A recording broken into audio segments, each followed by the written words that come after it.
हर महीने 30,000 करोड़ रुपए एक नया इन्वेस्टमेंट म्यूचुअल फंड इंडस्ट्री में ऐड हो रहा है। अब टैक्स का कैलकुलेशन पहले होना चाहिए कि आफ्टर द डिडक्शन आपको पैसा कितना मिलेगा। आपका रिटर्न 15%, पर ऐसा ना हो कि आफ्टर डिडक्शन आपका रिटर्न 13.5 हो जाए। जैसे ही मार्केट में 1 या 2 साल बाद डाउन साइड वो देखते हैं, 4-6 महीने के बाद उनका पैशन टूट जाता है, वो एसआईपी को विड्रॉल कर देते हैं। सही म्यूचुअल फंड कभी होता ही नहीं। स्मॉल कैप कंपनीज में इन्वेस्ट करके यही ग्रोथ एक्सपेक्ट करना चाहिए। मोबाइल है या यूट्यूब से आप ये जान सकते हो कि कौन से फंड मार्केट में चल रहे हैं, और आपको ये नहीं रहेगा पता रहेगा कि आने वाले समय में कौन से फंड का सिनेरियो अच्छा रहेगा। कि आपके पास अगर लमसम पैसा पड़ा है और आप एसआईपी का वेट कर रहे हो तो गलत है। और लॉन्च 10 रुपये में हुए थे, थोड़े टाइम बाद उनकी एनवी 8 रुपये 7 रुपये चलेगी, लेकिन आज वो एनवी 200 रुपये है। प्रॉब्लम हम फेस ना करें, हमारी फैमिली फेस हमारी एब्सेंस में फेस ना करे, इसके लिए हमको कंपल्सरी उनको बिठा के उनके साथ मिलकर फाइनेंशियल प्लानिंग करना चाहिए कि हमारा एक्सपेंस कैसे होना चाहिए। Income minus saving is equal to expense.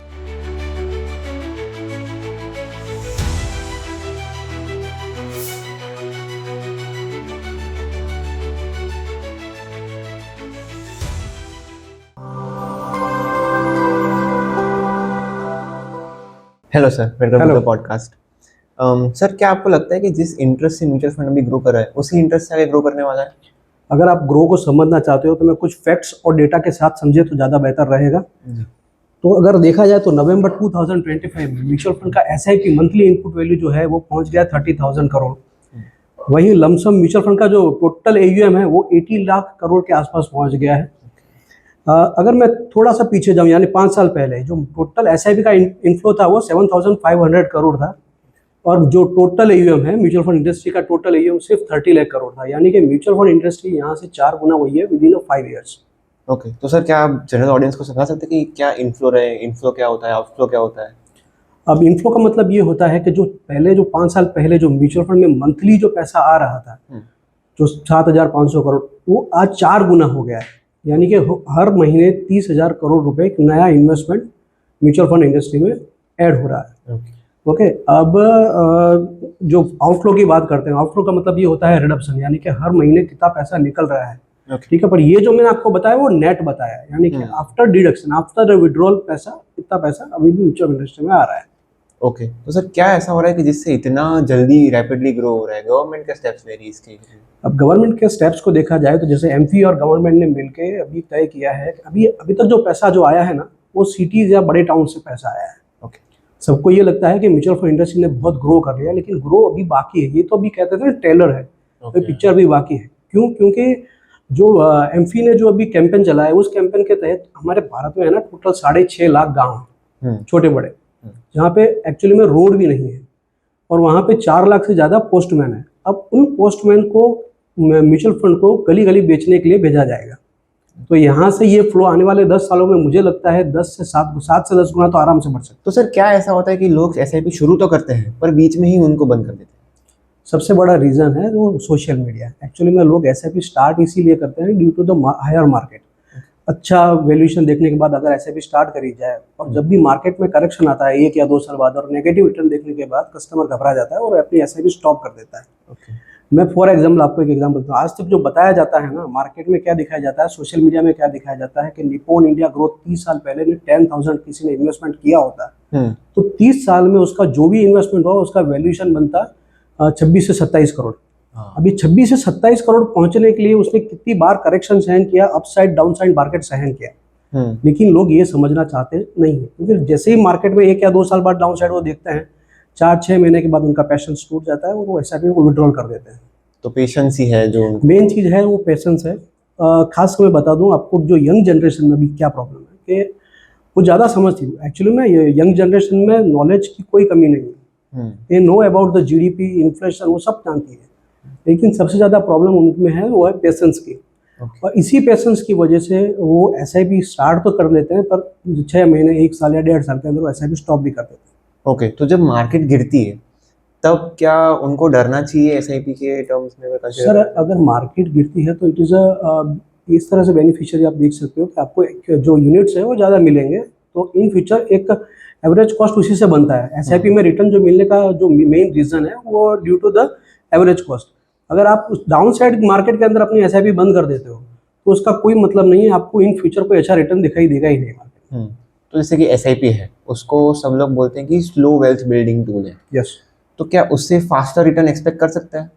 Sir, अगर फास्टर रिटर्न आपको चाहिए ना तो आपको 20 साल लगेंगे, आपको स्लोअर चाहिए ना तो 15 साल लगेंगे। ओके। उसका रीज़न यही है क्योंककि जो जैसे फास्टर रिटर्न वाले होते हैं ना, वो क्या करते हैं, या चर्निंग करते हैं या स्विचिंग करते हैं, तो इससे कभी कोई पैसा कभी मतलब बिल्ड होता नहीं है। नॉर्मली जो जनरेशन होती है ना, तो वो फास्टर रिटर्न के लिए या तो क्या ढूंढती है, या तो वो फ्यूचर एंड ऑप्शन में चली जाती है या वो इंट्राडे में चली जाती है। ये मैं नहीं कह रहा हूँ, गवर्नमेंट के डेटा है, 95% publics are losing the money in the future and option.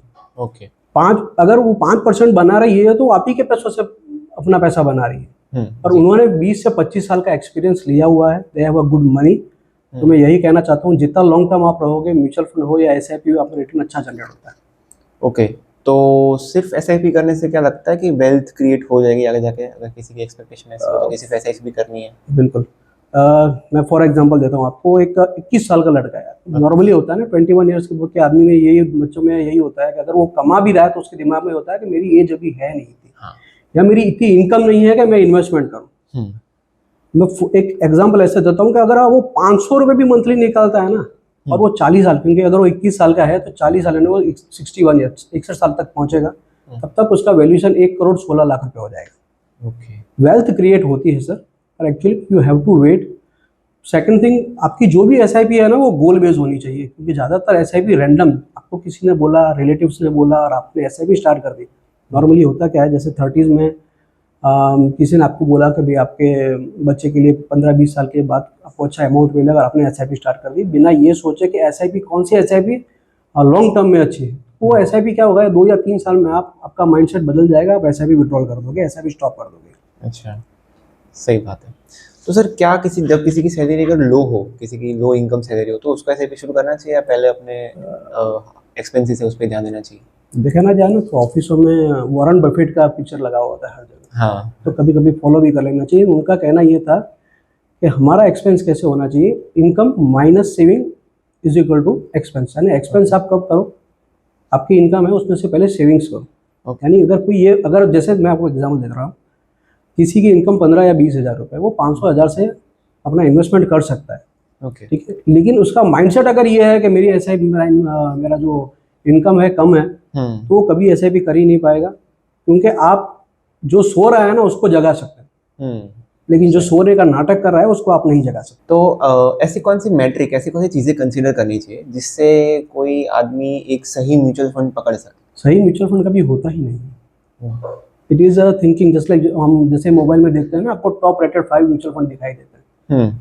क्यों, आपने जो पहला सवाल पूछा कि कोई भी आदमी लॉन्ग टर्म तक क्यों नहीं टिकता, क्योंकि आज जो 3 म्यूचुअल फंड टॉप रेटेड है, वो आफ्टर 3 इयर्स वो टॉप रेटेड नहीं रहेंगे।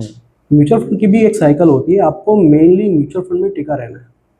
सेकेंड थिंग, आप जैसे लॉन्ग टर्म में इन्वेस्टमेंट कर रहे हो, तो लॉन्ग टर्म में इन्वेस्टमेंट करने के लिए ये तय होना चाहिए कि अगर आपके पास 15, 20 साल, 25 साल का टाइम है, तो आपके पोर्टफोलियो में maximum 50 to 60% small and mid cap होना चाहिए, ओके, ठीक, जिससे आपको रिटर्न अच्छा जनरेट हो सके। तो सर स्मॉल कैप और मिड कैप क्या होगा, एक बार अगर आप मैं पहले से स्टार्ट करता हूँ कि लार्ज कैप क्या होता है, ओके, जिससे आपको स्मॉल कैप करने में, जो अपने इंडेक्स में 1 से 100 नंबर की कंपनियां है ना, जिसका कैपिटलाइजेशन 1 से लेकर 100, मतलब 100, जो टॉप 100 कंपनी है उसको लार्ज कैप बोलते हैं। 101 से लेकर 250 कंपनियां हैं उसको मिड कैप, और 250 के बाद की कंपनियों को स्मॉल कैप कहते हैं। नॉर्मली म्यूचुअल फंड इंडस्ट्री में जितनी भी कंपनियां हैं, वो 250 से लेकर 750-800 तक की जो टॉप रेटेड और जिसका कैपिटलाइजेशन अच्छा है, वैसी स्मॉल कैप कंपनी में इन्वेस्टमेंट करते हैं। वो पेनी स्टॉक में इन्वेस्टमेंट करते नहीं, ठीक है। तो लॉन्ग टर्म में उसका रिटर्न आपको कंपाउंड के साथ बहुत अच्छा मिलता है। ओके, तो सर कैसे, अगर किसी की एसआईपी अच्छी चल रही है, अभी भी he is continuously doing it from, देख सकते हैं कि हम 2-3 साल से कर रहे हैं, और उसको अगर फ्यूचर का प्रेडिक्ट करना है या फिर उसको कैसे इन्फ्लुएंस हो रहा है देखना है, तो वो कैसे देख पाएगा, कैसे समझ पाएगा कि हाँ मेरा इतना ग्रो करेगा या ऐसा करेगा? इंडियन है ना, इंडिया में अगर आप म्यूचुअल फंड का कैलकुलेशन आपको सिंपली लगाना है, तो आप GDP plus inflation plus 2 to 3%। Okay, जैसे कि आपका जीडीपी यहाँ से 6-7% का है, इन्फ्लेशन 6 से 7% का है, तो यानी कि 13 to 14% हुआ, प्लस 2% आप म्यूचुअल फंड का जो फंड मैनेजर है उसकी आप एक्सपर्टाइज गिन लो, तो आपका रिटर्न इतना बैठेगा। यानी कि अगर कोई 10,000 की एस आई पी स्टार्ट कर रहा है फॉर 20 ईयर्स, तो आप उसका पैसा नियर बाय 24 लाख इन्वेस्टमेंट होगा और वैल्यूएशन बनेगा 1,32,00,000। ओके। ओके। अब एक्चुअली में पावर ऑफ कंपाउंडिंग, जैसे आपने देखा अभी कि मैंने बताया निप्पॉन ग्रोथ फंड जो है वो 30 साल के अंदर रिटर्न दिया, उसने 22% के हिसाब से 10,000 की एस में रिटर्न दिया नियर बाय 26 करोड़ के आसपास। तो एक्चुअली वो पावर ऑफ कंपाउंडिंग है। जैसे जैसे समय आता है पावर ऑफ कंपाउंडिंग का काम बहुत ज़्यादा तेज हो जाता है और रिटर्न उसमें बहुत ज़्यादा बेटर मिलता है आपको। तो क्या किसी को स्मॉल कैप कंपनीज में इन्वेस्ट करके यही ग्रोथ एक्सपेक्ट करना चाहिए कि नहीं, उनको सेफ खेलना चाहिए? अब सेफ खेलना, देखो इसमें एक्चुअली में क्या है, स्मॉल कैप मिड कैप ये डिपेंड्स करता है आपकी खुद की मेंटेलिटी पे, आप कितना लंबा लॉन्ग टर्म इन्वेस्टमेंट करना चाहते हो। ओके। सेकंड थिंग, हमेशा डाइवर्सिफिकेशन होना चाहिए। जैसे कि आप म्यूचुअल फंड में इन्वेस्टमेंट कर रहे हो, आप लॉन्ग टर्म के लिए कर रहे हो, इसलिए मैंने पहले बोला 50 to 60%। बाकी का आपका पैसा कुछ इमर्सिव फंड के लिए भी लार्ज कैप में या मल्टी कैप फंड में होना चाहिए। तो सर कौन सी छोटी छोटी मिस्टेक्स आप बताना चाहोगे कि जो आपने भी बहुत सारे कस्टमर्स या लोगों में देखी होगी कि जिनके कारण उनकी एस आई पी ऐसे चलती नहीं है और उनको जो एक्सपेक्टेड रिटर्न उनको जो मन में होता है वो उनको मिलता नहीं ऐसा return? Sir give the time. Actually में आप जितना टाइम दे सकते हो तभी आपको रिटर्न अच्छा मिलता है। नॉर्मली कस्टमर का बिहेवियर ऐसा होता है कि वो अगर 2-3 साल तक अगर मार्केट को डाउन साइड देख ले तो उनकी घबराहट बढ़ जाती है। आसपास की ऑरा भी बहुत काम करती है। मैं 2007 to 10 की बात करूँ ना, तब ऐसा सोशल मीडिया नहीं था तब, पर तब न्यूज़पेपर था। तब ऐसा कहा जाता था कि मार्केट खत्म हो जाएगा, आपके पैसे चले जाएंगे। तो उस टाइम के जिसने घबरा के पैसे निकाल दिए तो उनका वैल्यूएशन आज भी नहीं बना। पर आज सोशल मीडिया है, आप जैसे ही मोबाइल खोलोगे तब वही प्रॉब्लम है, वही वो चीज़ें सबके सामने आएगी। जो 2007 का मार्केट देख चुका है वो अच्छी तरह जानता है कि यहाँ इन्वेस्टेड रहने से कितना फायदा उनको 15-20 साल बाद मिलेगा, क्योंकि वो गलती कर चुके हैं पहले। अब एक्चुअली में यही जनरेशन जो है जो 2020 के बाद आई है वो वही गलती दोहरा रही है कि after the correction, market correction, उनको लगता है कि मेरा जो 20-22% का रिटर्न था वो भी 15% आ गया है, 14% आ गया, तो they are withdrawing their money. अच्छा, तो शॉर्ट टर्म थिंकिंग जो लोगों की हो रही है वही मेजर प्रॉब्लम सबसे बड़ी। अच्छा, एक कोई ऐसा इंस्ट्रूमेंट आप मेरे को बता दो जो शॉर्ट टर्म इन्वेस्टमेंट में आपको अच्छा रिटर्न देता हो। हाँ, ऐसा तो कोई ऐसा कोई है नहीं। ठीक है, तो देखा जाए तो जैसे कि मैं फॉर एग्जांपल दूँ, अगर आपको ये लगता है कि मैं शॉर्ट टर्म इंट्राडे से या फ्यूचर एंड ऑप्शन से या मार्केट से डायरेक्ट इक्विटी से पैसा कमा सकता हूँ तो it is a best way. पर ऐसा एक्चुअली में 95% लोग सिर्फ और सिर्फ अपना पैसा लूज करते हैं, इसमें कोई दो राय नहीं। तो अगर कोई बिगिनर है जो स्टॉक मार्केट में आ रहा है तो वो कैसे अपना मनी डाइवर्सिफाई करे जिससे उसका chance of losing the money कम हो जाए? सर पहले तो मैं कहूँगा कि stay away from the direct equity. Okay. क्योंकि प्रॉब्लम ये होती है कि जो भी बिगिनर आता है ना उसको थिंकिंग, उसके दिमाग में यही बिठा दिया जाता है कि you can earn the money, market can give your money, give twice your money with in 2 to 3 months। ये सबसे बड़ी बात है कि ऐसा कुछ नहीं होता।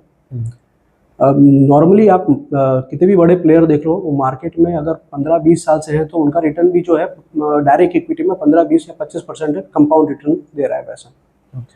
तो मेरे हिसाब से आप रिस्क लेने की जगह अब थोड़ा अपने पैसों को कंजर्वेटिव डाल दो, म्यूचुअल फंड में डाल दो पैसा, और या मंथली एसआईपी कर सकते हो। अगर आपके पास कुछ लमसम पैसा पड़ा है, अगर मेरे पास 1 लाख रुपया पड़ा है तो मैं पहले लमसम डाल दूंगा, उसी लमसम पैसों में मैं फिर मंथली एसआईपी स्टार्ट कर सकता हूँ। तो ऐसा मान में आ सकता है कि जिसके अगर बहुत सेफ खेलना तो वो पहले सिर्फ लार्ज कैप में इन्वेस्ट करे? यस, हाँ, अगर आपको ऐसा लग रहा है कि आपको थोड़ा कंजर्वेटिव रहना है, आपको ज़्यादा रिस्क नहीं लेना है, तो आप पहले लार्ज कैप में जा सकते हो। ओके। और अगर कोई एक स्मॉल इन्वेस्टर है, किसी बिगिनर ही है, उसको अगर इन्वेस्टमेंट करना हो तो कितना अमाउंट रेंज या कितना उनको करना चाहिए? You can start monthly 500। Okay, आप 500 रुपये से स्टार्ट कर सकते हो। आपको कौन से ऐसे रेड फ्लैग्स है, ऐसी कौन सी बात लगती है कि जिससे आपको मालूम पड़ता है कि ये अगर किसी इन्वेस्टर में है तो ये बुरी बात है, ऐसा उसको नहीं करना चाहिए? शॉर्ट टर्म इन्वेस्टर जो भी है सर, उसमें एक्चुअली में क्या हुआ है, पिछले 1-2 साल से स्मॉल एंड मिड कैप ने अच्छा खासा रिटर्न दिया था। ओके। तो स्मॉल कैप जो शॉर्ट टर्म इन्वेस्टर है उन्होंने इन्वेस्टमेंट में ज़्यादातर इन्वेस्टमेंट अपना एक्सपोजर है स्मॉल का और मिड कैप में बढ़ा दिया। कई लोगों ने 60-70 से लेकर 100% तक बढ़ा दिया। ठीक है। तो ये जो चीज़ है वो उनको आगे जाके प्रॉब्लम यही, अगर आपको लॉन्ग टर्म हो तो कोई प्रॉब्लम नहीं, अगर शॉर्ट टर्म हो तो इसमें आपका पैसा 100% इफेक्टेड होता है। और कैसे कोई जो पर्टिकुलर यूज़र है वो कैसे ये मालूम कर सकता है कि ये कंपनी आगे जाके बढ़ रही है या इसका आगे जाके वैल्यूएशन कम होगा? इसमें आपको एवरी 3 इयर्स में आपका थोड़ा पोर्टफोलियो रिव्यूइंग करना चाहिए, और मैं मानता हूँ इसके लिए आपको एक फाइनेंशियल एडवाइजर लगेगा। ओके ठीक है, क्योंकि नॉर्मली क्या होता है कि मोबाइल है या यूट्यूब से आप ये जान सकते हो कि कौन से फंड मार्केट में चल रहे हैं, पर आपको ये नहीं रहेगा, पता रहेगा कि आने वाले समय में कौन से फंड का सिनेरियो अच्छा रहेगा। ओके। तो एक फाइनेंशियल एडवाइजर होना उसके लिए बहुत ज़रूरी है। तो जैसे कि अगर मार्केट क्रैश हो रहा है तो आप क्या एडवाइस करोगे लोगों को जो डर के बैठे हुए हैं, जो पैसे निकालने की सोच रहे हैं, आप उनको क्या बोलना चाहोगे? Sir, it is a better time to additional purchase. Okay. ठीक है सर, अगर कोई चीज़ सस्ती मिल रही है, मैं एक एग्जांपल देता हूँ, दिसंबर महीना चल रहा है, अभी दिसंबर में एक बोर्ड लगेगा बाहर, सेल। ओके। ठीक है, अब वो सेल है या नहीं आपको पता नहीं, लेकिन आप जाओगे, हाँ। एक पे एक फ्री शर्ट है तो आप 2 शर्ट लाओगे, 4 शर्ट लाओगे। दैट मीन्स कि आप सेल में अट्रैक्ट हो रहे हो। ये सेम सेल है म्यूचुअल फंड में भी आ रहा है, इक्विटी में भी आ रहा है। यहाँ ऑलरेडी 20 to 30% का करेक्शन आपको मिल रहा है, तो you have to buy more units. आपको थोड़ा इन्वेस्टमेंट उसमें बढ़ाना चाहिए। तो सर आपने बीच में मेंशन किया कि एफएनओ, तो क्या ऐसा है कि इतना यंग जनरेशन एफएनओ पे फोकस कर रहा है? क्यों इतना एफएनओ, जबकि डेटा बाहर बहुत कह रहा है, आपने बोला कि 95% लोग पैसा लूज कर रहे हैं, तो क्या ऐसा है कि यंग जनरेशन और भी अट्रैक्ट हो रही है वहाँ पे? सर, गैम्बलिंग में हमेशा लोग अट्रैक्ट करते रहे। जैसे हमारी जनरेशन में ये होता था पहले कि लोग गैम्बलिंग को जैसे लॉटरी ले ली, ठीक है, तो वैसे ही आज जो गैम्बलिंग कही जाती है वो जो आपको डिजिटल गैम्बलिंग कह रहे हो इसको, ये मैं तो मानता हूँ ये गैम्बलिंग ही है, फ्यूचर एंड ऑप्शन। क्योंकि 95% जो पैसे जो लूज कर रहे हैं वो इसी की वजह से कर रहे हैं, due to the digital market. Okay.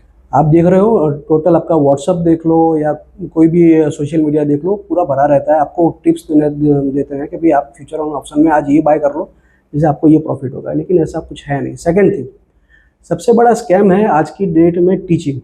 Okay. ठीक है, जैसे मैं नाम नहीं लूँगा, पर अभी का एक डेटा ऐसा बता रहा है कि एक बंदे का खुद का पोर्टफोलियो 7 करोड़ का माइनस नेगेटिव था, ओके। लेकिन वो टीचिंग कराता था कि इंट्राडे कैसे किया जाता है, फ्यूचर एंड ऑप्शन कैसे किया जाता है। हाँ। ठीक है, और उसने 600 करोड़ रुपए कमाए थे इस अपने कोर्स बेच के। ओके, टीचिंग के बिजनेस। ओके, और सेबी ने वही पैसे उससे वापस रिवर्स तो ले लिए, लेकिन इसका कहने का मतलब ये है कि वो 600 करोड़ कमाने के लिए उसने कितने लाखों लोगों को झांसे में लिया। वो लाखों लोग वो बस उसी पाथ पे चल गए कि हाँ भाई इंट्राडे करने से या फ्यूचर एंड ऑप्शन करने से मुझे पैसा मिल सकता है। जब खुद वो पैसा नहीं कमा पाया, आप कैसे कमा पाओगे? अगर हम देखने जाएं तो कहीं ना कहीं इफ वी से कि 95% लोग पैसा लूज कर रहे हैं, 5% कहीं ना कहीं कमा रहे हैं, तो प्रॉफिट तो वहाँ पे है। तो एफएनओ को ऐसा क्या रिस्की बना रहा है कि जिससे लोग पैसा लूज कर रहे हैं? कौन सा रिस्क फैक्टर है वहाँ पे? सर, आप मैं एग्जांपल देता हूँ सर। आप फ्यूचर एंड ऑप्शन के नाम में ही रिस्क है। ओके। क्यों रिस्क है? देखिए, आपको पता है 3 दिन बाद क्या होने वाला है? नहीं, नो वन। तो आप ये सोच रहे हो कि रिलायंस इंडस्ट्री की हफ्ते बाद, 2 हफ्ते बाद या महीने बाद उसमें क्या होने वाला है, आपको पता ही नहीं। जिसको पता है ना सर, वो ऑलरेडी 25 साल में मार्केट में बैठा है। ठीक है, ये है वो इंटरनल न्यूज़। ठीक है, और आप जब आपसे छोटे छोटे पैसे, जैसे डैम में तो 1.5 लाख, 2 लाख, 5 लाख जो भी लगाते हैं, मैं उनको छोटे पैसे ही बोलता हूँ। अगर आप फ्यूचर एंड ऑप्शन में लगाते हो तो वहाँ से आपको पैसा जनरेट होने वाला ही नहीं है सर। तो क्या आप किसी को एफएनओ रिकमेंड करोगे अगर वो बंदा बोल रहा है कि मैं पैसे लूज करने के लिए रेडी, बट मेरे को रिस्क लेना है कहीं में? ये मैं कभी नहीं करूँगा सर। मैं उसका एक रीज़न बताता हूँ आपको। मेरे क्लाइंट अभी मतलब ही इज़ 26 ईयर्स ओल्ड। अभी एक्चुअली में उसने म्यूचुअल फंड में मेरे पास 8 से 10 लाख इकट्ठे किए हुए थे। एक हफ्ते पहले मेरे पास आता है, वो बंदा बोलता है मेरे को ये पैसा विड्रॉल करना है। तो मेरा सवाल एक ही था, क्योंकि मैं समझ गया था ये पैसा कहीं गंवा के आया, या तो क्योंकि ऑलरेडी आपके पास सारी असेट्स है, आपके पास मकान है, आपके पास दुकान है, तो आपने कुछ ना कुछ तो कुछ किया है। तो मेरा जब सवाल था तो उसका जवाब जो मैं एक्सेप्ट करके बैठा था कि इसका जवाब यही होगा, तो जी हाँ, तो वो फ्यूचर एंड ऑप्शन में उसने 17 लाख रुपए गंवाए थे। ओके। 17 लाख गंवाने के बाद जो खुद के पास पैसे पड़े थे वो भी गए, और म्यूचुअल फंड में था पैसा वो भी उसने विड्रॉल किया। तो अगर हम ये कह सकते हैं कि वो इमोशनल ज़्यादा डिसीजन, लोग जो इमोशनल थिंकिंग ज़्यादा होती थी इनकी, वही ये सब डिसीजन ले रहे हो? तो देखो, इमोशनल डिसीजन एक्चुअली में सिर्फ फ्यूचर एंड ऑप्शन में काम नहीं कर रहा है, इंट्राडे में भी काम कर रहा है, डायरेक्ट इक्विटी में भी काम कर रहा है, और म्यूचुअल फंड में भी काम कर रहा है। अब ये काम कर क्यों रहा है? एक्चुअली मैंने आपको पहले ही बताया, सोशल मीडिया सराउंडिंग, आपकी जो भी पब्लिक है, आपके दोस्त हैं, आपके कलीग्स हैं, जो भी है, जो आप कह, क्योंकि वो आप जो भी पॉजिटिव आपको कह रहे हैं ना, वो आप जल्दी एक्सेप्ट कर लेते हो। ठीक है, तो मेन चीज़ जो है यहाँ से पैसा लूज करने का रीज़न यही है कि we are emotional detached with your money और योर इन्वेस्टमेंट। तो कहीं ना कहीं लोगों को सोशल मीडिया से दूर रहना चाहिए। इन्वेस्टमेंट आइडिया एक्चुअली में ऐसा है कि आप सपोज आप देख रहे हो, इन्वेस्टमेंट आइडियाज़ देख रहे हो यूट्यूब पे या किसी भी सोशल मीडिया पे, वो आपका बिहेवियर नहीं जानता, वो आपका रिस्क प्रोफाइलिंग नहीं कर सकता। ओके, वो आप कितने लॉन्ग टर्म तक इन्वेस्टमेंट करना चाहते हो उसको पता नहीं है। सर एक्चुअली में यूट्यूब में देख के दाल और खिचड़ी बनाना सीखना वो गलत बात नहीं है, क्योंकि वो दाल ही बनेगी, खिचड़ी बनेगी, वो सबके लिए एक है। लेकिन इन्वेस्टमेंट हर किसी के लिए अलग अलग होता है, आपके लिए अलग होता है। जैसे कि आपकी एज है 21, 23, ओके। आपके लिए जो कभी इन्वेस्टमेंट प्रोस्पेक्ट है वो अलग है, मेरे लिए अलग है। आपकी रिस्पॉन्सिबिलिटी अलग है, मेरी रिस्पॉन्सिबिलिटी अलग है, तो हॉराइजन भी अलग होगा, सब कुछ अलग होगा। तो आप एक प्लेटफॉर्म से एक 20 साल का बंदा और एक 60 साल का बंदा कैसे इन्वेस्टमेंट करने के आइडियाज ले सकते? तो अभी अगर हम कंसिडर करें जैसे कि कहीं ना कहीं क्या आ जाता है कि रियल एस्टेट जो है वो मार्केट धीरे धीरे अभी बहुत सारे लोग उसमें इन्वेस्ट कर रहे हैं रियल एस्टेट वगैरह में। तो आपको लगता है कि रियल एस्टेट सस्टेनेबल है, आगे जाके भी करना चाहिए रियल एस्टेट में रियल इन्वेस्ट? एस्टेट करना चाहिए। एक्चुअली में इंडिया में क्यों रियल एस्टेट होता है उसका सबसे बड़ा रीज़न है to justify the black amount. ये सब जानते हैं, ओके। एक्चुअली में जो भारत में टोटल ITR फाइल होता है ना वो 4 to 5% रुपये से ज़्यादा नहीं होता है, और टैक्स पेयर जो है ना वो 3 लाख से ज़्यादा नहीं है, 3% से ज़्यादा नहीं है। अभी 3% जो टैक्स पेयर है ना वो ज़्यादातर तो सैलराइड पर्सन है, ठीक है। तो इसका मतलब ये हुआ, ऐसा तो नहीं कह सकता ना भारत में इनकम नहीं है। अगर इनकम है तो कहाँ है, तो वो पैसा जो भी है टोटल जा रहा है आपका प्रॉपर्टीज में। इसीलिए प्रॉपर्टीज प्रेफरेबल है इन इंडिया, ठीक है। हाँ, जिसके पास वाइट अमाउंट है, जिसके पास 100% वाइट अमाउंट है, मैं उनको कहूँगा कि उनको प्रॉपर्टी लेना उनके लिए सबसे बड़ी गलती है। ड्यू टू प्रॉपर्टी का एवरेज रिटर्न जो है ना वो 8% से 10% तक ही होता है, ओके। ठीक है। सेकंड थिंग, सपोज आपके पास 2 करोड़ की प्रॉपर्टी है तो you have not a liquidity. आप जब भी चाहो उसको लिक्विडेट नहीं कर सकते, पहली बात। सपोज उसके आपको 5 लाख रुपए चाहिए तो आपकी 2 करोड़ की प्रॉपर्टी का आपको ये ऐसा तो है नहीं कि भाई मैं आपका बाथरूम बेच दूँ मकान का या एक आध बेडरूम बेच दूँ, ठीक है। तो आपको 100% आपकी प्रॉपर्टी लिक्विडेट करनी पड़ेगी। आपके 2 करोड़, सिर्फ 5 लाख के लिए आपको 2 करोड़ लिक्विडेट करने पड़ेंगे। तो जो बंदा जिसके पास 100% अमाउंट वाइट है उसको म्यूचुअल फंड में, कंजर्वेटिव म्यूचुअल फंड में, स्मॉल कैप में अलग अलग डाइवर्सिफिकेशन के साथ जाना चाहिए। ETF में जाना चाहिए, गोल्ड ETF में जाना चाहिए। तो ये सब चीज़ें ऐसी होती हैं। एक्चुअली में ऐसा नहीं है कि म्यूचुअल फंड इंडस्ट्री में सिर्फ इक्विटी है सर। म्यूचुअल फंड में आर्बिट्रेज भी है। आप शॉर्ट टर्म में अगर आप 1 साल के लिए पैसा रखना चाहते हो तो भी ऑप्शन है, आप 1 दिन के लिए रखना चाहते हो तो भी ऑप्शन है, आप 1 हफ्ते के लिए रखना चाहो तो भी ऑप्शन है, और आप लॉन्ग टर्म के लिए रखना चाहो तो भी ऑप्शन है। तो यहाँ से आपको 100% लिक्विडिटी, यानी कि आपका पैसा विदिन 3 डेज आपके अकाउंट में आ जाता है, ठीक है। तो मैं स्पेशली उनको कहूँगा जिनके पास 100% वाइट अमाउंट है। ठीक है सर, आपकी टोटल आपकी जो जितना भी इन्वेस्टमेंट हो उसका 20-30% आप प्रॉपर्टी में डालते हो, दैट्स इट। बट उससे ज़्यादा प्रॉपर्टी में डालना अक्लमंदी की बात मुझे नहीं लगती।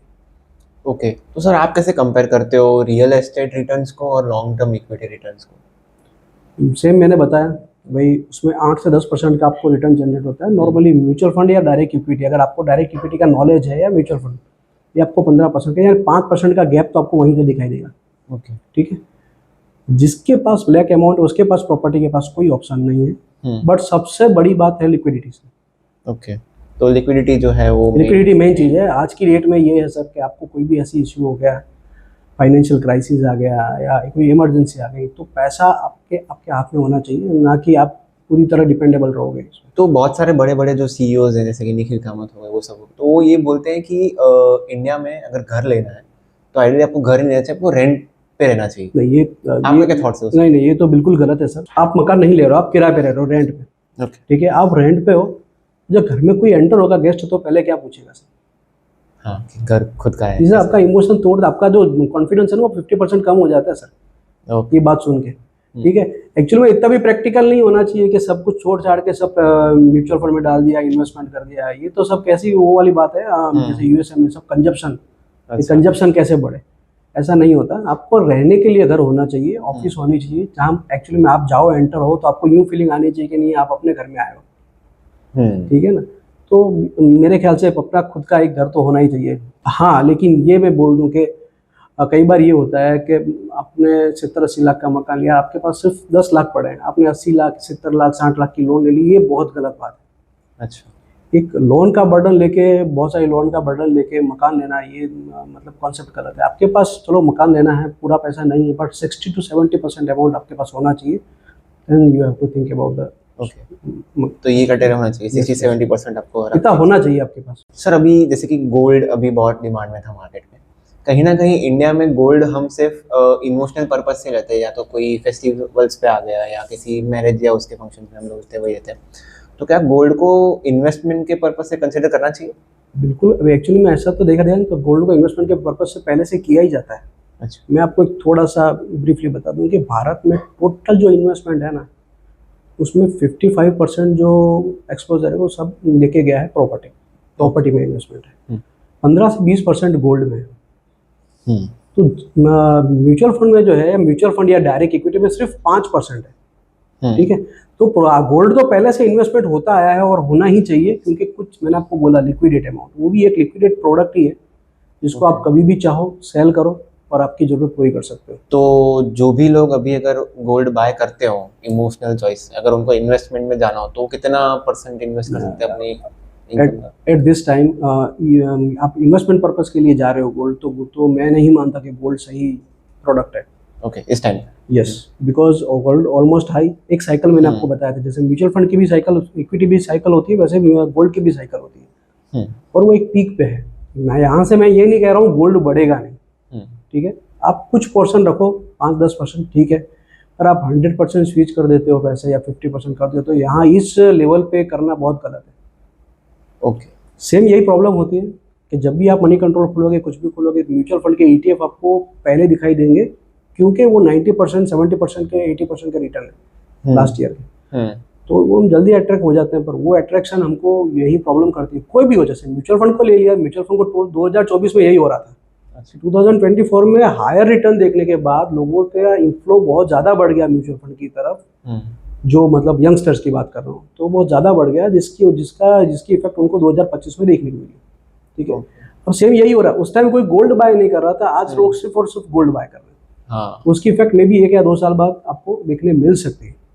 सर अगर हम जेंजी की बात करें तो कहीं ना कहीं क्विक प्रॉफिट्स है, ऑप्शन ट्रेडिंग है, क्रिप्टो हाइव है, क्रिप्टो करेंसी है, वो भी ज़्यादा ट्रेंड कर रहे हैं उन्होंने, तो आपका क्या टेक है उसमें? क्रिप्टो की बात करूँ ना, तो अभी तक भारत में क्रिप्टो रेगुलराइज नहीं है। एक्चुअली में रेगुलराइज तो नहीं है, प्लस उसमें 30% टैक्स है। अगर आप कुछ पैसा कमा भी लेते हो तो आपको 30% टैक्स पे करना है। अब रेगुलराइज ना होने की वजह से प्रॉब्लम ये होती है कि अगर कोई भी प्लेटफॉर्म में आप अपना इन्वेस्टमेंट करते हो, यानी कि पैसा आपका वहाँ पे स्टक है, पर सडनली उस प्लेटफॉर्म में कोई प्रॉब्लम होती है, तो आप वहाँ पे किसी भी कोर्ट में जाओगे तो आपको उसका कोई जस्टिफिकेशन नहीं मिलेगा। ओके, ठीक है, क्योंकि अभी तक रेगुलेशन बनने की बात प्रोसेस में है। मे बी 2 या 4 साल में ऐसा लग सकता है कि भाई वो रेगुलेशन में आ जाएगा, पर अभी एज ऑफ नाउ अभी ऐसा कोई रेगुलेशन उसके लिए बना नहीं है। ओके, उसको मैं ये नहीं कह सकता कि वो अनइथिकल है, आप कर सकते हो, बट ऑन योर रिस्क। हाँ, रिस्क उसमें सबसे ज़्यादा बड़ा हाँ, रिस्क factor बहुत ज़्यादा है। ओके, तो सर अभी ना कहीं लोग सबसे ज़्यादा म्यूचुअल फंड्स हो गया या ये सब अलग अलग ट्रेंड्स हो गए, उस पर ज़्यादा फोकस कर रहे हैं और फाइनेंशियल प्लानिंग पे कम फोकस कर रहे हैं, तो आपका क्या टेक है फाइनेंशियल प्लानिंग के ऊपर? सर पहले फाइनेंशियल प्लानिंग क्या है ये समझते हैं। अगर मैं एक एग्जांपल लेता हूँ, 30 साल का एक बंदा है, अगर वो अपनी फाइनेंशियल प्लानिंग करना चाहता है इन फ्यूचर के लिए कि भाई मुझे सबसे पहले क्या स्टार्ट करना चाहिए, इन फ्यूचर मेरे रिटायरमेंट के प्लानिंग कैसे करना चाहिए, तो स्टार्टिंग में मैं ये कहूँगा जो वो जब वो स्टार्ट कर रहा है इन्वेस्टमेंट करने से पहले, तो उसको सबसे पहले अपने हेल्थ इंश्योरेंस, लाइफ इंश्योरेंस लेना चाहिए। सबसे बड़ी भारत में इश्यू ये है कि लाइफ इंश्योरेंस को और हेल्थ इंश्योरेंस को कभी सीरियसली लिया नहीं जाता, क्योंकि लाइफ इंश्योरेंस एक ऐसी चीज़ है जो आपके मरने के बाद है ना, आपके परिवार को गरीब होने नहीं देती, और हेल्थ इंश्योरेंस आपके जीते जी गरीब होने नहीं देती। ये चीज़ हमको पहले अपने मतलब अपना थिंकिंग में अडॉप्ट करनी पड़ेगी, क्योंकि नॉर्मली ये हो रहा है कि आज की डेट के गुजरात में, सिर्फ गुजरात में ले लूँ ना, तो बहुत सारे नंबर ऑफ केसेस कैंसर के हैं, ब्लड शुगर, कार्डियक प्रॉब्लम, ये बहुत सारी बढ़ती जा रही है। अभी आपने पिछले कितने समय से देखा होगा, after the Covid sudden death of, मतलब यंगर एज में भी सडन डेथ बहुत ज़्यादा हो गई है। अब नॉर्मली क्या किया जाता है कि हम लोग in case of emergency health insurance या लाइफ इंश्योरेंस के बारे में सोचते हैं। ठीक है, अगर आपको लगता है कि आपकी शुगर बॉर्डर पे आ गई है, तब आप सोचोगे कि नहीं अब हेल्थ इंश्योरेंस लेना बहुत जरूरी है। पर आपको फिर क्या होता है कि आप जब हेल्दी नहीं हो तब आप हेल्थ इंश्योरेंस बाय करते हो, तो आपको कुछ टर्म्स एंड कंडीशन के बाद वो हेल्थ इंश्योरेंस बाय करना पड़ता है। तो मेरे हिसाब से हेल्थ इंश्योरेंस और लाइफ इंश्योरेंस पहले होना चाहिए। सेकंड थिंग, अगर आप आज भी हेल्थ इंश्योरेंस लेने की बात करो ना भारत में, तो लोग 5-7 लाख से ज़्यादा का हेल्थ इंश्योरेंस लेने की बात करते नहीं है, पर एक्चुअली में ऐसा नहीं है सर। आजकल मेडिकल इन्फ्लेशन मिनिमम 12% से राइज हो रहा है। ओके, तो अगर आपको ऐसी कोई सीवियर कंडीशन होती है तो मिनिमम आपका 15-20 लाख कहाँ चले जाएगा पता नहीं चलेगा। अच्छा। तो मेरे हिसाब से आपका मिनिमम 20 से लेके 50 लाख तक का हेल्थ इंश्योरेंस होना चाहिए। सेकेंडरी, आपकी टोटल एनुअल इनकम जो है, सपोज एग्जांपल लेता हूँ, किसी की 10 लाख की एनुअल इनकम है, तो 30 साल के बंदे की अगर 10 लाख की एनुअल इनकम है, तो उसका जो टर्म इंश्योरेंस है, यानी कि उसका लाइफ इंश्योरेंस है, वो मिनिमम 1.5 करोड़ से 2 करोड़ का होना चाहिए। उसकी जगह लोग 50 लाख का ले लेते हैं। हाँ। ठीक है, अब होता ये है कि 50 लाख की तो आपकी लोन चल रही है हाउसिंग, हाँ। तो आफ्टर द डेथ वो 50 लाख पूरा एग्जॉस्ट हो जाएगा उसमें। तो मेरे हिसाब से आपको जो टर्म इंश्योरेंस है और हेल्थ इंश्योरेंस है वो प्रॉपर वे में लेना चाहिए कि अमाउंट जो उसकी एडिक्वेट अमाउंट होनी चाहिए। 22 से 23 साल का अगर कोई आदमी हो और अगर उसको शुरू करना हो, तो वो कहीं ना कहीं इनिशियली उसकी आमदनी इतनी होगी नहीं, उसकी इनकम इतनी होगी नहीं, तो इनिशियली आपको क्या लगता है कितने साल तक उसको पहले अगर ऐसा हो कि हाँ यहाँ तक आपका थ्रेशोल्ड आ जाए, इतनी अगर आपकी इनकम आ जाए, फिर आप ऐसा तो इसको कंसिडर कर सकते देखो, ऐसे देखा जाए ना तो 22 साल की बंदे के पास रिस्पॉन्सिबिलिटी भी कम होती है, तो अगर वो 2-3 साल वेट कर भी ले तो टर्म इंश्योरेंस के लिए चलेगा। बट सबसे बड़ी बात, 22 साल के बंदे का टर्म इंश्योरेंस का प्रीमियम बहुत कम आता है। अच्छा। ठीक है, अगर उसकी इनकम है तो, बिकॉज हेल्थ लाइफ इंश्योरेंस के अंदर अगर आपकी इनकम है तो ही आपको टर्म इंश्योरेंस मिलेगा। तो एट दैट एज अगर आप बाय करते हो तो आपका जो प्रीमियम है वो बहुत कम आएगा। तो मेरे हिसाब से अगर उसके पास स्पेस है तो सबसे पहले उसको टर्म इंश्योरेंस और हेल्थ इंश्योरेंस लेना ही चाहिए। ठीक है, अब 30s के पे आते हैं वापस के 30s के बंदे को, जो 30 साल का बंदा है, उसको दूसरा क्या फाइनेंशियल प्लानिंग में ऐड करना चाहिए, क्योंकि उसने हेल्थ इंश्योरेंस ले लिया, टर्म इंश्योरेंस ले लिया। अब उसको सबसे पहले खुद, एक्चुअली में भारत देश एक ऐसा इमोशनल देश जहाँ सब कुछ इमोशनल टच पे चलता है। हाँ, हम सोचेंगे ना तो सबसे पहले बच्चे का सोचेंगे कि भाई बच्चे के लिए पहले हम प्लानिंग कर लेते हैं, एजुकेशन प्लानिंग, उसकी मैरिज के लिए प्लानिंग, पर हम एक चीज़ करना भूल जाते हैं, वो है रिटायरमेंट प्लानिंग। तो उसके लिए सबसे पहले आपको अपने रिटायरमेंट के लिए SIP करनी है, उसके बाद आपके बच्चों के एजुकेशन के लिए और एक गोल बेस्ड SIP करनी है। और मेरा कहना ये है, जब भी आप कुछ भी इन्वेस्टमेंट करो ना सर, तो उसका एक फिजिकल पेज निकाल के उस पर लिख दो। जैसे मेरी बेटी का नाम वृष्टि है, मैंने SIP स्टार्ट करी वृष्टि के नाम पे, तो मेरी उस SIP मैंने लिख दिया वृष्टि का इन्वेस्टमेंट, वृष्टि की मैरिज के लिए, वृष्टि की एजुकेशन के लिए। तो मैं जब भी पैसा निकालूंगा ना, मुझे विड्रॉल करना है या मुझे मार्केट से डर लग रहा है, तो जब भी मेरा, जैसे कि मुझे पैसा निकालने से पहले मुझे वो पेपर देखना पड़ेगा कि हाँ ये पैसा निकाल लूंगा तो मेरे बच्चे के एजुकेशन में या उसकी मैरिज में क्या इफेक्ट आएगा। ठीक है, तो ये एक माइंडसेट बनना चाहिए। अगर वो माइंडसेट बन गया तो आपका पैसा लॉन्ग टर्म भी रहेगा और टोटल आपका फाइनेंशियल प्लानिंग हो सकता है। अब जो पर्पस से आप शुरू कर रहे हो उसको कैटेगराइज कर लेंगे तो उसका सस्टेनेबिलिटी ज़्यादा हो जाएगा। बिल्कुल बिल्कुल। अगर NRIs की हम लोग बात करें तो ऐसी कौन सी जगह है जहाँ पे NRIs को इन्वेस्ट नहीं करना चाहिए? कुछ जैसे होते हैं ना, कुछ इलीगल, मतलब जैसे उनको पता नहीं है, PPF हो गया, NSC KVP हो गया, वो उनको पता नहीं, सुकन्या समृद्धि योजना हो गया, तो वो वहाँ पे इन्वेस्टमेंट करते जहाँ उनको पता ही नहीं कि यहाँ पे इन्वेस्टमेंट करता, उनके लिए इलीगल है।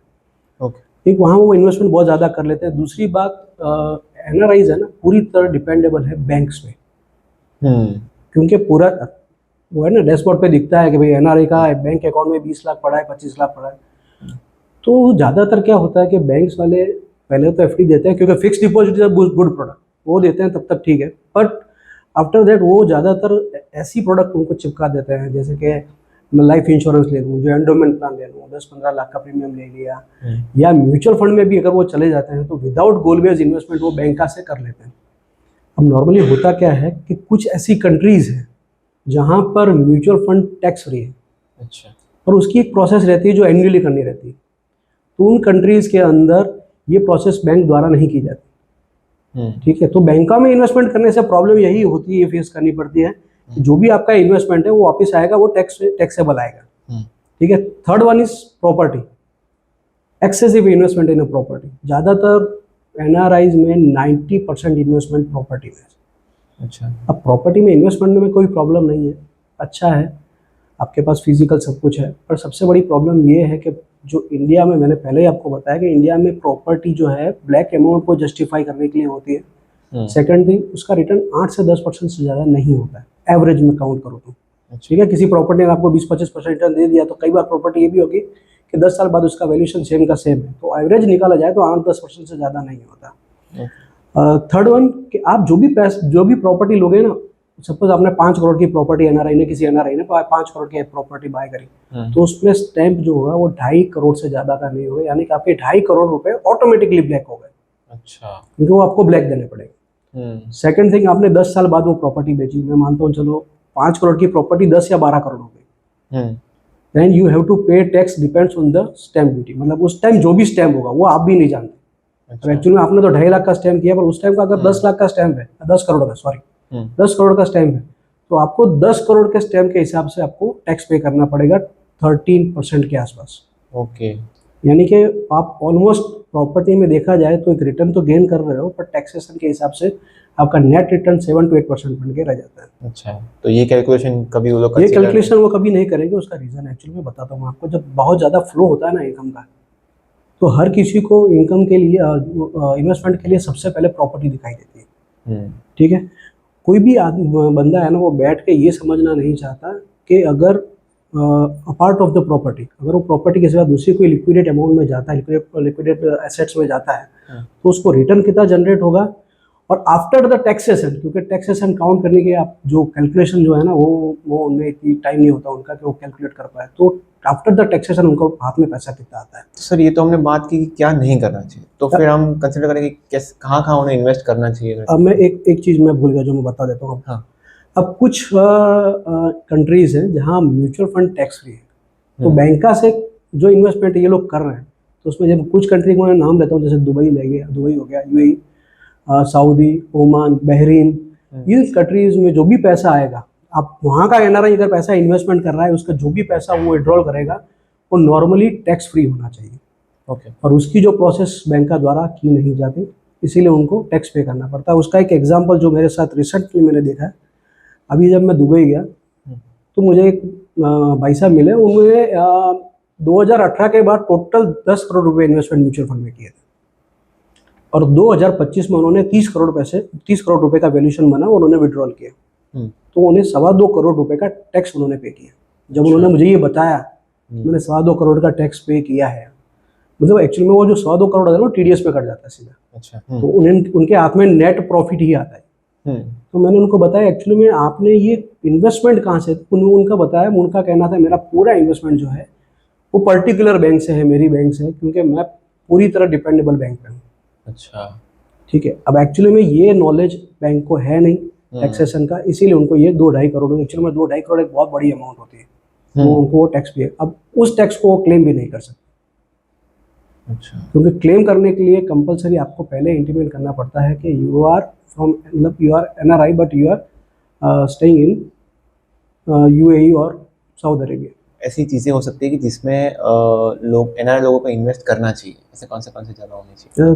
प्रायोरिटी में तो कहूँगा कि लिक्विडेट, जहाँ से पैसा जल्दी होता हो वैसे करो, जैसे कि म्यूचुअल फंड है। प्रॉपर्टी अच्छी चीज़ है, पर 30% तक सही है।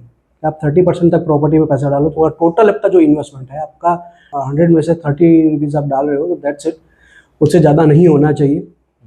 सेकंड थिंग, पीएमएस जो है, यानी कि पीएमएस का मतलब मैं फुल फॉर्म बता देता हूँ आपको, पोर्टफोलियो मैनेजमेंट सर्विसिंग। वो एक पर्सनलाइज्ड प्रोडक्ट है, कस्टमाइज्ड प्रोडक्ट है, जिसको इक्विटी में बहुत इंटरेस्ट है और वो म्यूचुअल फंड से भी ज़्यादा कुछ रिटर्न चाहते हैं, तो पीएमएस है जहाँ से आपको थोड़ा रिटर्न ज़्यादा मिल सकता है। लेकिन पीएमएस में मिनिमम इन्वेस्टमेंट 1 CR है एनआरआई के लिए। ठीक है, तो जिसका पोर्टफोलियो ऑलरेडी म्यूचुअल फंड में 2 से 2.5 करोड़ है, वो अगर पीएमएस में जाता है तो सही है। बाकी मैं मानता हूँ थोड़ा कंजर्वेटिव जाना उनके लिए थोड़ा सही रहेगा, then PMS. And third one is AIF. AIF भी एक पीएमएस की तरह ही प्रोडक्ट है, उसमें भी मिनिमम इन्वेस्टमेंट 1 करोड़ का है, और उसमें रिटर्न टेंटिवली 20 से 22% उनको मिल सकता है।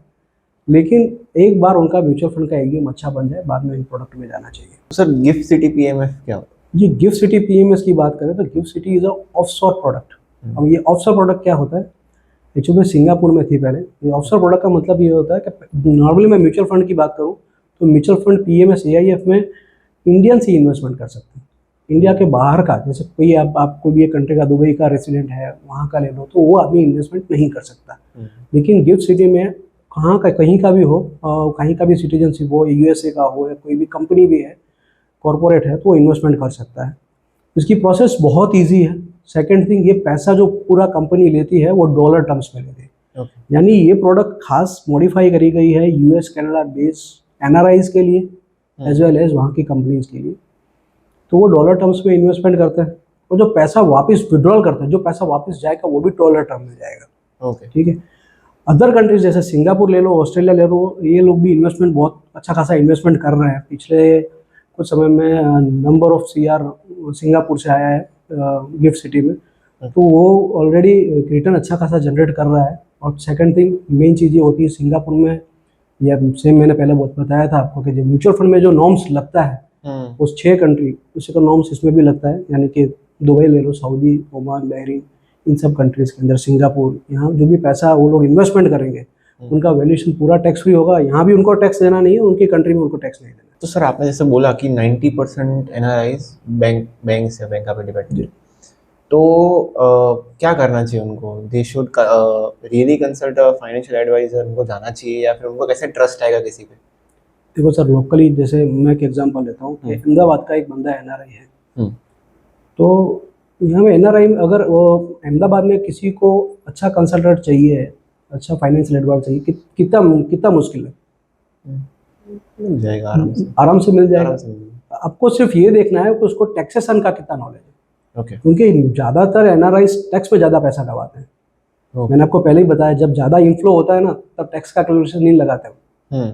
और टैक्स का कैलकुलेशन पहले होना चाहिए कि आफ्टर द डिडक्शन आपको पैसा कितना मिलेगा। आपका रिटर्न 15% है, और ऐसा ना हो कि आफ्टर डिडक्शन आपका रिटर्न 13.5 हो जाए।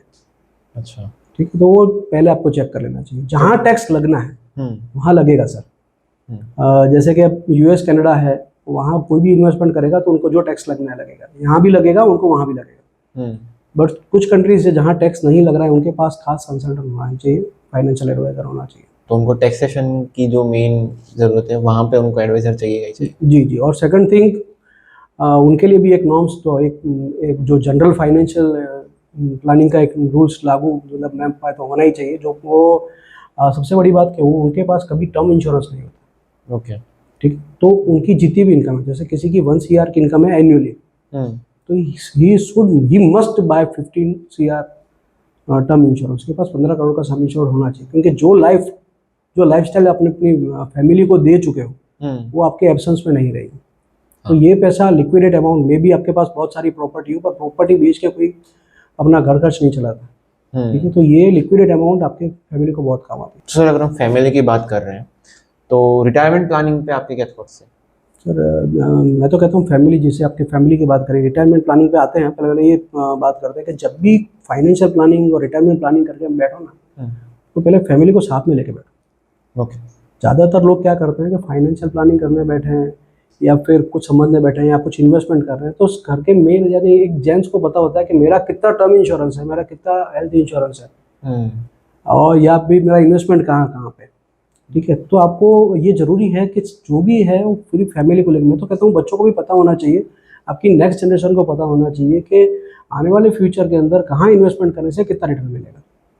जो फेस अभी जनजी फेस कर रही है ना, मतलब जो फेस कर रही है, उसका रीज़न क्या है कि 30s 40s के जो थे बंदे, उन्होंने अपने बच्चों को ये सिखाया नहीं, या उनके साथ मिलकर क्लब करके ये इन्वेस्टमेंट नहीं किया। ठीक है, मैं उसका एक एग्जांपल देता हूँ कि मेरे एक अहमदाबाद में एक इन्वेस्टर है। अब 2016 में वो मेरे साथ कांटेक्ट में आया है।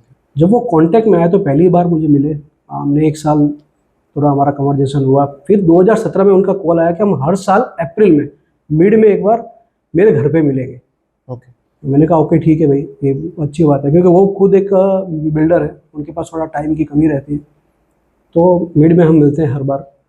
पहले जब मैं जाता था ना, उनका बेटा भी साथ में बैठता था। एट दैट टाइम स्कूलिंग का टाइम था उसका, मतलब स्कूल पढ़ता था वो, तो वो पढ़ता था, वो सब समझता था। उनकी बीवी के भी कुछ काउंटर क्वेश्चन होते थे। तो धीरे धीरे जो एक एजुकेशन होता है ना कि भाई हाँ, फाइनेंशियल चीज़ क्या होती है, फाइनेंशियल प्लानिंग क्या होती है, वो सब धीरे धीरे उनकी फैमिली में समझने लगे। अब 2025 में जब अप्रैल में मैं गया ना, उनका बेटा ऑलरेडी CA हो चुका है।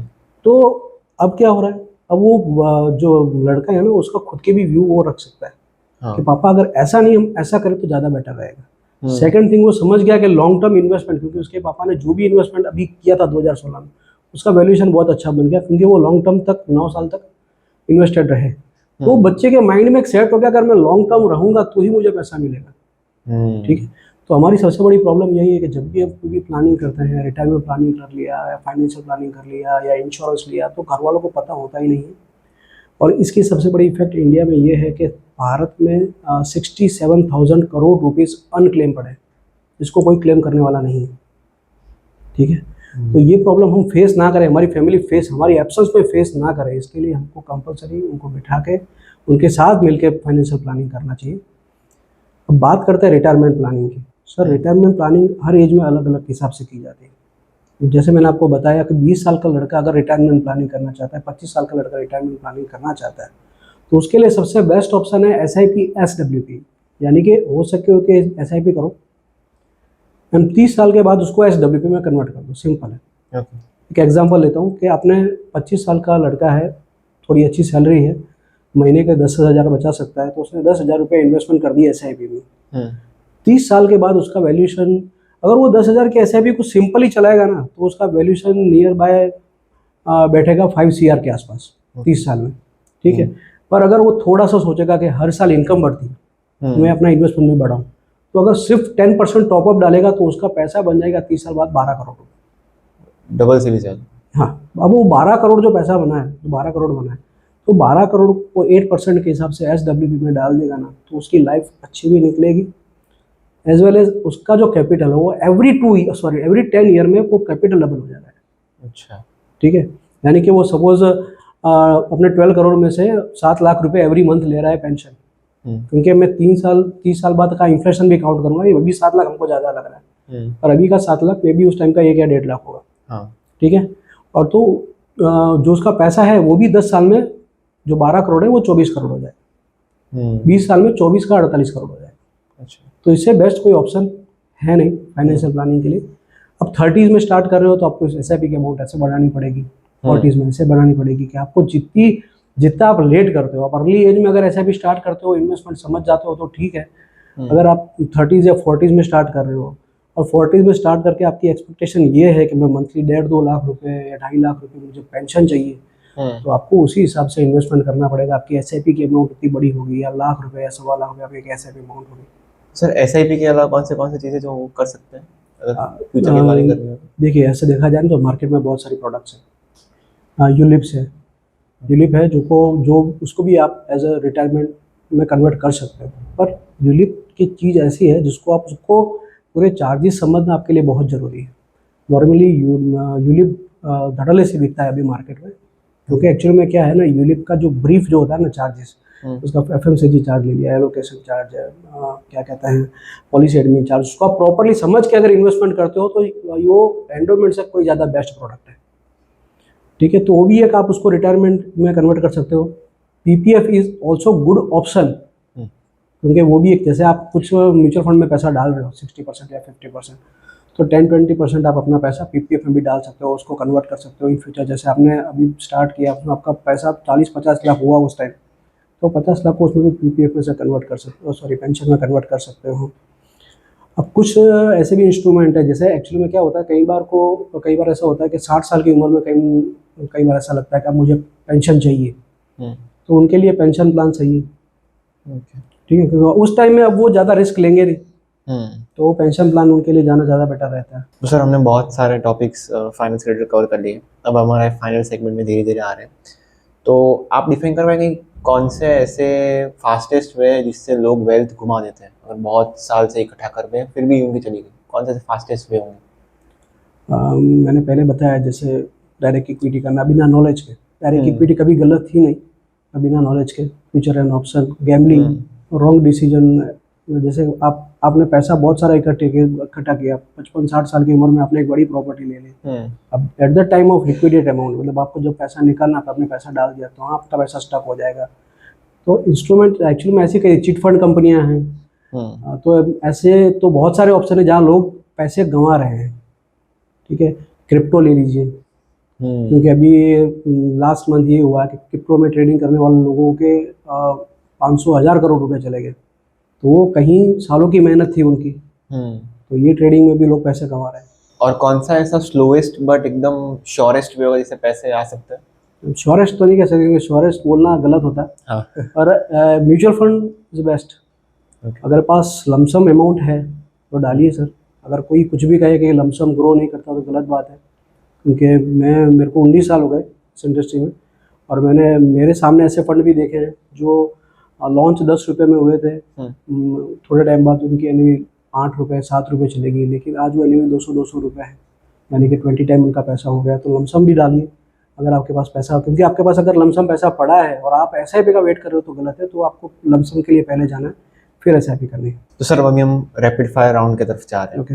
इसमें मैं फटाफट आपको क्वेश्चन पूछा जाऊँ, आपके मन में जो उसका जवाब है वो आप दे जाना। तो आप क्या प्रेफर करेंगे, स्टॉक मार्केट या mutual fund? First mutual fund. SIP या lump sum? First lump sum but continue in SIP, मतलब जो भी आप लमसम डालते हो उसी में SIP कंटिन्यू करो। गोल्ड या क्रिप्टो? गोल्ड। रियल एस्टेट या इक्विटीज? सर अगर मैंने पहले ही बोला कि अगर आपके पास ब्लैक अमाउंट हो तो रियल एस्टेट, बाकी इक्विटी। इंडिया और US market? 80% India, 20% US market. Best investment अगर बिगिनर के लिए कंसिडर करना हो तो? SIP, small SIP, start with small SIP। Overrated कोई ट्रेंड चल रहा हो जो बहुत हाइप में हो पर उसका इतना? Intraday, crypto. अंडररेटेड कोई एसेट क्लास मालूम है? FD। FD most underrated? Most underrated FD, due to आप FD करते हो, रेट कम है, और एज वेल एज आपको उसका टैक्स भी पे करना है। एक फाइनेंशियल रेड फ्लैग जो किसी पर्सन के इन्वेस्टमेंट में देख सकते हो? Unnecessary small cap, unnecessary crypto. आप एक 22 या 25 ईयर ओल्ड को जो अभी अपनी इन्वेस्टमेंट शुरू कर रहा होगा, उसको क्या, अगर वो आपसे कुछ इन्वेस्टमेंट टिप्स मांगने चाह रहा हो तो आप उसको क्या ऐसा बोलेंगे कि जिससे इन्वेस्टमेंट उसके अच्छे हो पाए? अगर कोई 25 ईयर्स ओल्ड बंदा है और उसकी, मैं टेंटिवली उसकी इनकम गिनता हूँ कि भाई उसकी इनकम 30,000 पर मंथ है, ठीक है, तो पहले उसको अपना हाउस होल्ड, यानी अपना जो भी एक्सपेंस जो भी है ना उसको निकाल देना चाहिए कि मेरा हाउस होल्ड जो 15,000 रुपये है, 15,000-17,000 वो निकाल दिया। He must by term plan, ये मेरे हिसाब से, अगर उसको सही लगे तो बाकी टर्म प्लान पहले ले लेना चाहिए। एंड देन जो भी बाकी का जो पैसा रिमेनिंग अमाउंट बचता है मंथली, वो उसको SIP में स्टार्ट कर देना चाहिए with every month every year top up, 10% top up, minimum top up, ठीक है। तो इन फ्यूचर क्या होगा कि 30 साल में उसका पैसा अच्छा खासा बन जाएगा। तो sir thank you so much for doing this. Thank you very much.